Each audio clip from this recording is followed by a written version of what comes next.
ఎందుకయ్యా నీకింత దయా శ్రీకాళహస్తి నిలయ, ఈ మూగ జీవుల పైన, ఈ అల్ప ప్రాణుల పైన. ఎందుకయ్యా నీకింత దయా శ్రీకాళహస్తి నిలయ.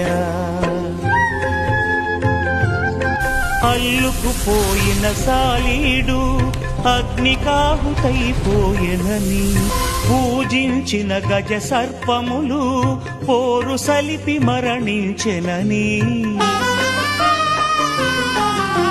ఎరిగితివి. ఎదకరగి కరుణే కురిసితివి.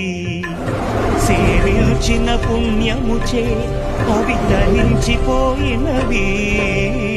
ఎందుకయ్యా నీకింత దయా శ్రీకాళహస్తి నిలయ, ఈ మూగ జీవుల పైన, ఈ అల్ప ప్రాణుల పైన. ఎందుకయ్యా నీకింత దయా శ్రీకాళహస్తి నిలయ.